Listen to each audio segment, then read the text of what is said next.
I walked into my children's book author visit thinking I knew exactly what I was going to teach, and walked out realizing what I needed to learn and remember. Hi, I'm Alexandria Williams Hall. I am a children's book author, murder mystery novelist, and creative entrepreneur. And today we're talking all things author visits.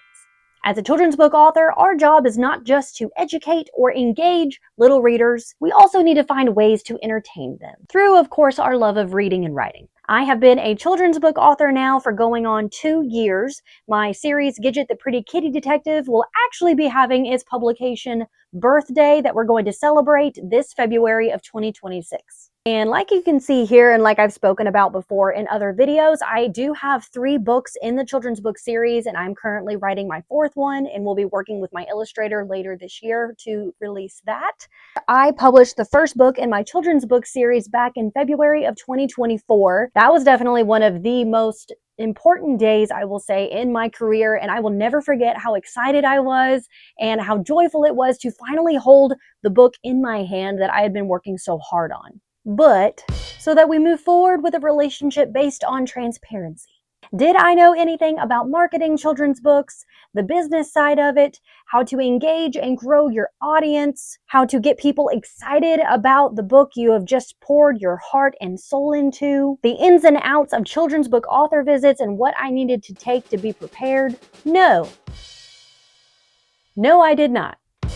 But that's okay. That is partly why I wanted to create this AuthorTube and BookTube channel, so that I can be a friendly face, someone you can look to for advice, and maybe give you a different perspective on how to look at the life of a children's book author, and maybe learn a few lessons from the mistakes that I've made and what I've learned along the way. So, we're talking all about children's book author visits, going to schools, daycares, libraries, early learning centers, that type of thing. Let's go over the basic author essentials that I take when I go to a children's book author visit.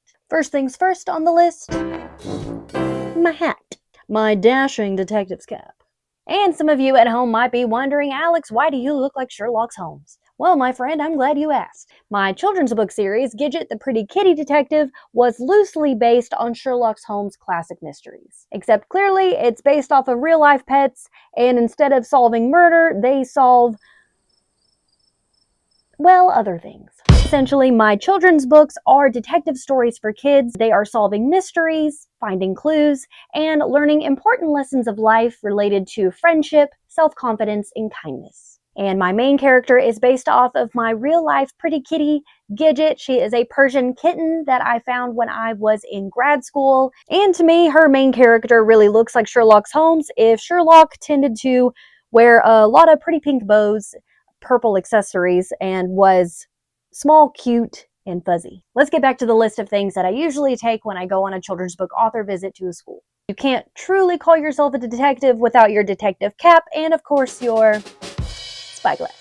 My spyglass is one of my favorite props that I take for the storytime part of my visit. When I know I'm going to do a children's book author visit, especially for an elementary school or a preschool or an early learning center or even the library, I always want to make sure I take plenty of copies of my children's books with me in case any of the kids have brought money to want to take it home.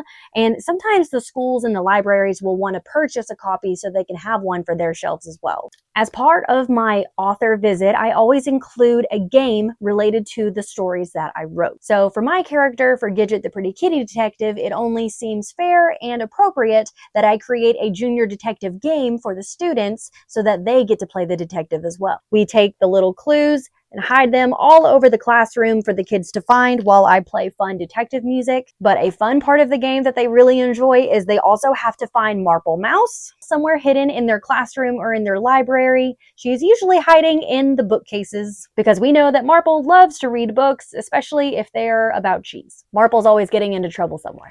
And another fun addition I like to always take when I go for children's book author visits is something to leave the students so that they can take something fun home. So even if they didn't buy buy a book or an activity book or the plushie or anything to take home that's of your merchandise, I always leave the teachers or the librarian with a fun activity packet that is free for the students to take home. It does have my information on here so that they are able to go and purchase the books after the fact if they would like to. And with all of my activity packets, I really try to include not just a coloring page for them from the activity book, but also something that's going to stimulate their minds and get them thinking. And usually that means an activity like a word search or like this fun maze here. So let's briefly go back over that list that I came up with that I take every time I go to do a children's book author visit. That will include your props, of course, your children's books. You could come up with a really fun activity that the kids can do during your storytime visit. And of course, something that they can remember you by and something fun and interactive to take home. I think it's best I show you an example. So we're hitting the road and I'm going to the latest children's book author visit that I just finished at Wilburton Elementary. Making sure I have all of my bags and items ready to go for the visit. And in true Gidget, the pretty kitty detective fashion, it wouldn't be an author visit without my detective's cap. When I first entered the room at Wilburton Elementary, the kids were so engaged already and so sweet. They were already very invested in my character and asking so many questions about Gidget, the pretty kitty detective, what the books were about, and I even let them get to choose the book that we were going to read for the day. During my author visit, I always like to ask the students what they think an author does and what being an author may mean to them. I also ask them where do they think story ideas come from. To do this, I help them to remember their 5 senses: hear, see, taste, touch, and smell. We even put it to practice when I go to visit classrooms and I have some of the students give me an example of what they heard, saw, tasted that day, touched, or smelt, and we come up with a story from their examples. Next, we talk about writing and reading and creativity. I explain to them Gidget, my kitty, is my inspiration, and yes, they are always so excited and super surprised when they find out Gidget is a real kitty cat.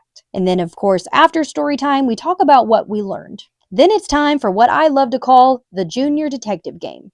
This is one of their most favorite parts of the author visit because they finally get to be the detective themselves and put their detective skills to the test. Searching for paw prints around the room that Gidget has hid, and of course, finding Marple Mouse. Then before the fun is over, I leave them activity packets from Gidget's activity book so they can continue the fun at home. And we're back. Earlier this week, I went to social media asking you, the audience, and those of you at home, friends and family, if you have any questions about children's book author visits. Are author visits exhausting, and do you think they're worth it? Since we're moving forward on a relationship based on transparency, I will say, yes, they are tiring, but not in a way that you think. The students are expecting you as the author to be engaging and entertaining while you're there, and also make it worth their time.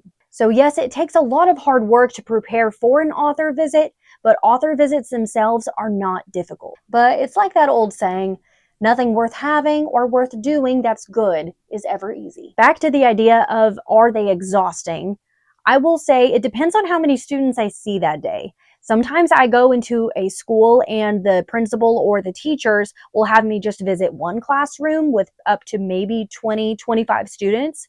But some of the time they're going to put me in bigger rooms where they have multiple classes in that one room. So yes, that does take a little bit more energy and a little bit more of your attention to detail to make sure that you are engaging with all of the students in that room. At the end of the day, if I am leaving one student feeling inspired to want to write their own stories or to read more and embrace their creativity, I feel like I've done my job very well. As a children's book author, the author visits are truly one of the most impactful ways that I believe I can make a difference, even if I inspire one student. All right, next question.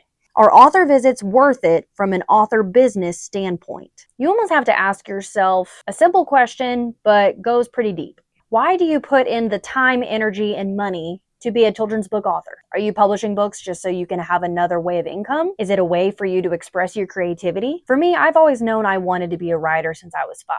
And I was inspired by the visitors and the people that would come and speak to us in our younger grades. Those speakers and those mentors instilled in me the passion that I still have today. So yes, I need to treat my children's books like a business, but I'm also in the business of giving back to my community. For myself personally, yes, I do believe they are very worth it from a business standpoint as an author, because not only am I reaching out and engaging with the community, I'm also giving back and pouring creativity and mentorship. I'm inspiring young minds to go after their dreams, just like visitors and mentors back in my early childhood days did for me. Yes, with author visits, you are paid an author appearance fee, but the looks on those students' faces when you are inspiring them and encouraging them to go after their dreams, priceless. As an author, I'm committed to helping the students continue to learn and be inspired. But as authors, we also need to continue to take some time for ourselves so we can continue our learning and continuously seek out new means